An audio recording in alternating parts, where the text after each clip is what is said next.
आशिता तिवारी जी कि ये घटना पर एक्शन लिया गया और अभी ये इस बात की बिल्कुल इतिश्री हो गई है, हालांकि जांच चल रही है, बीटीएस की टीम पहुंचेगी तो और कुछ खंगालेगी।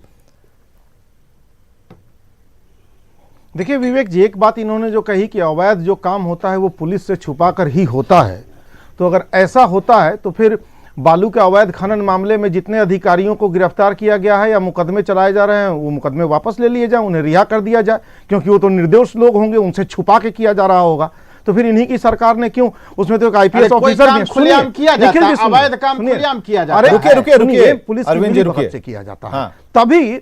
तभी आपकी सरकार ने कई अधिकारियों पर कार्रवाई की है, कई को सस्पेंड किया गया, कई को गिरफ्तार किया गया है बालू का अवैध खनन के मामले में। आप देखेंगे कि शराबबंदी नीतीश कुमार जी का एक बहुत बड़ा सपना है और अब स्थिति यह हो गई कि निजी स्तर पर उन्हें ड्रोन, हेलीकॉप्टर, तमाम चीजों की मदद लेनी पड़ी। कई पुलिस वाले इसमें भी पकड़े गए, कई जेल गए, कई बर्खास्त हुए क्योंकि वो संलिप्त पाए गए। ठीक उसी तरह यह मामला है। एक घर में पिछले 20 साल में 4 विस्फोट हुए, मतलब लगातार वहां अवैध पटाखे बनते रहे, लगातार उस धंधे में पुलिस वाले भी संलिप्त रहे और उन्हें रिश्वत के पैसे जाते रहे। अब इतनी बड़ी घटना हो गई तो अब जांच होगी। मूल समस्या क्या है? कोई भी अवैध काम, मूल समस्या यह है कि चाहे वो जिस विभाग से जुड़ा काम हो, करप्शन इतना बढ़ गया है, भ्रष्टाचार इतना बढ़ गया है कि अवैध बालू के खनन मामले में एसपी पर कार्रवाई करनी पड़ रही है, वो पकड़ा जा रहा है, आप परिवहन अधिकारी पकड़ा जा रहा है। अब आप देखिए ये एक बड़ी घटना हो गई, सस्पेंशन कोई हल ही नहीं है। एफआईआर लॉन्च कीजिए, एफआईआर लॉन्च कीजिए, क्योंकि वो आदमी अपनी ड्यूटी नहीं कर रहा था। अगर वो करप्ट नहीं भी था तो अपनी ड्यूटी नहीं कर रहा था वो, और इसलिए आज 14 लोग मारे गए और 10 से ज्यादा लोग के हाथ पांव उड़ गए। इसलिए पिछले 20 सालों में एक ही घर में लगातार अवैध काम होता रहा। पिछले 20 साल में एक ही घर में 4 बार विस्फोट हुए, इसलिए कि तमाम भ्रष्ट लोग उसको संरक्षण देते रहे, या तो उससे पैसे खाते रहे या फिर किसी अन्य वजह से उसे संरक्षण देते रहे। तो कार्रवाई करप्शन पर, करप्ट लोगों पर होनी चाहिए। विवेक जी बिल्कुल। अरविंद जी,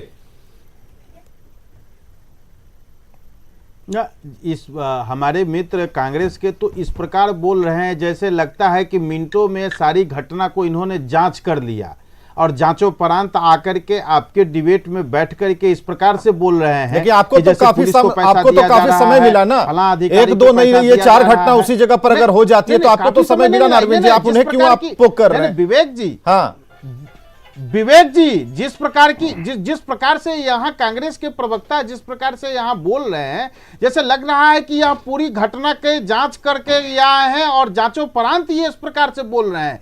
नहीं, ये जांच की बात नहीं है। नहीं, आशिता तिवारी ने क्या कह दिया आपसे? आपको इतना दुख क्यों लग रहा है? क्या सवाल गलत कह दिया आपसे? 3 बार वहां घटना हो गई, 4थी बार वहां घटना हो गई, आप पता नहीं लगा पा रहे हैं। अरे खा रहे थे ना भाई, कहीं से पॉकेट में गर्म पैसे तो जा रहे होंगे ना।